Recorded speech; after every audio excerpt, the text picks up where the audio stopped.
इस वीडियो में आपको मैं एक तरीका बताता हूँ, जैसे हिस्ट्री के जितने भी मूवमेंट हैं उन सभी को आप याद कर सकते हैं बहुत ही आसानी से।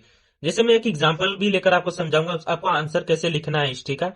तो आप आराम से 10th स्टैंडर्ड का जितने भी हिस्ट्री के मूवमेंट है उसको याद कर सकते हैं और पेपर आराम से दे सकते हैं। देखो, जो भी मूवमेंट है इंडिया में हुए हैं, तो उसको याद करने का सबसे अच्छा तरीका है, सबसे पहले पता करो व्हाट, वो है क्या।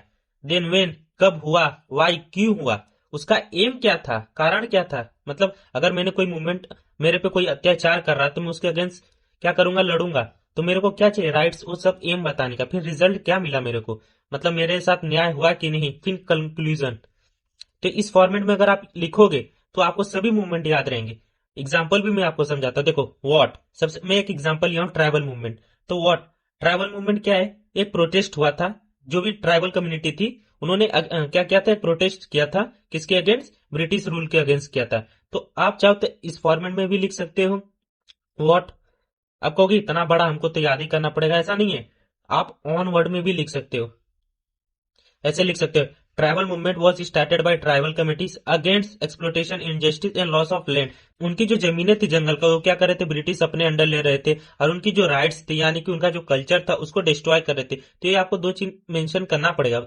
या तो आप ऐसे भी लिख सकते हो, tribal movement refer to protest and struggle lead by tribal community against exploitation, injustice. जैसे आप लिखना चाहते हो लिख सकते हो, ऐसा कुछ नहीं है। लेकिन देखो व्हाट, पहले में आपको बताना ट्राइबल मूवमेंट है क्या। वेन, कब हुआ था। देखो, इंडिया में बहुत सारे ट्राइबल मूवमेंट हुए थे। तो वो कब हुए थे, 19 और 20 सेंचुरी के बीच में। अगर आपको डिकेड पता मतलब डेट आपको एक्चुअल में पता नहीं है तो आप डिकेड लिख सकते हो, जैसे 1920 सेंचुरी, इस फॉर्मेट में लिख सकते हैं। वाई, अब देखो ट्राइबल मूवमेंट कारण क्या था, जितने भी ट्राइबल पीपल फोर्स कर रहे थे to leave their traditional land due to British forest law. British ने उस पर फॉरेस्ट लॉ लगाया था कि ये जंगल है, इसका इस्तेमाल हम लोग कर सकते हैं, जो भी, ठीक है, हैवी टैक्सेस लगा देते थे। और उनकी जो ट्राइबल कम्युनिटी थी, लाइफ स्टाइल, उसमें भी इंटरफेयर कर रहे थे। तो ये मेन रीजन था, वाई, कारण। अभी देखो, अब जो ट्राइबल पीपल थे उन्होंने क्या किया, मूवमेंट स्टार्ट किया। तो उनका क्या डिमांड था, तो मेन एम क्या था ट्राइबल मूवमेंट का, कि उनका जो जमीन है उनके हाथ में आ जाए। मतलब उसका राइट्स किसके पास रहे, ट्राइबल पीपल के पास रहेगा। ऐसे उन्होंने आउटसाइडर को रोका था। और उनपे जो फ्रीडम, मतलब वो अपना सेल्फ रूल गेन करना चाहते, मतलब वो फ्रीडम गेन करना चाहते थे। जो उनकी आजादी, वो अपना चाहते थे आजादी। तो देखो, मैं भी वही फॉर्मेट बता, क्या है, कब हुआ, क्यों हुआ, और एम क्या था, अब रिजल्ट क्या। उनको जो उन्होंने ट्राइबल मूवमेंट स्टार्ट किया था उसका रिजल्ट क्या मिला।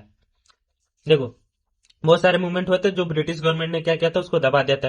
लेकिन ट्राइबल, जितने भी ट्राइबल कम्युनिटी थे उनकी यूनिटी देख के दिन पे दिन इंक्रीज हो रहा था। तो फिर गवर्नमेंट को रियलाइज होता है कि हाँ, ये ट्राइबल इश्यूज है। तो इसको ऑन वर्ड में लिख सकते हो, जरूरी नहीं कि मैंने जो स्टेटमेंट लिखा हुई, बस तुमको पता होना चाहिए क्या लिखना है।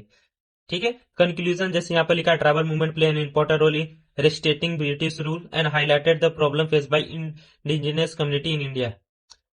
ठीक है। तो सबसे पहले तुमको है क्या, कब हुआ, क्यों हुआ, उसका मतलब जो एम था, मतलब वो जो मूवमेंट हुआ है उनका डिमांड क्या है। तो यहाँ पर एम की जगह अगर तुमको नहीं समझ में आ रहा तो उनका लिख दो डिमांड। ठीक है। उस प्रोजेक्ट का डिमांड क्या था, रिजल्ट, कंक्लूजन, बस इसी फॉर्मेट। अभी मैंने ट्राइबल मूवमेंट का बताया, ऐसे डाउरी मूवमेंट का बता सकता हूँ। जैसे डाउरी मूवमेंट क्यों हुआ था, जो वुमेन्स थी उनके अगेंस्ट क्या हो रहा था, वायलेंस हो रहा था, हेरेसमेंट हो रहा था। ठीक है। तो वो रीजन लिखना पड़ेगा, कब हुआ था वो, क्या हुआ था, वो 20th सेंचुरी के अर्ली में हुआ था। देन क्यों हुआ था, देखो उनपे डाउरी सिस्टम का लागू किया गया था दहेज प्रथा के लिए। ठीक है। और इनवॉलेंस होता था, उनको मारा पीटा जाता था, उनको राइट्स नहीं दिया जाता था। अब उनका डिमांड क्या था, इक्वल राइट्स चाहिए रहेगा। ठीक है। मतलब वो काम उम कर सके, बाहर जाके पढ़ाई लिखाई कर सके, जॉब कर सके। और ये जो हैरेसमेंट होता था उस चीजों को रोकना था, इनवॉलेंस को रोकना, उनका वो डिमांड था। तो उनको मिला कि नहीं, हाँ मिला। तो भाई आज इंडिया में लोग औरतें पढ़ रोड रही है। तो कंक्लूजन लिख सकते हो शॉर्ट फॉर्म में। तो अगर इस फॉर्मेट में अगर तुमने सभी मूवमेंट को लिख याद किया है तो तुम कभी भूलोगे नहीं।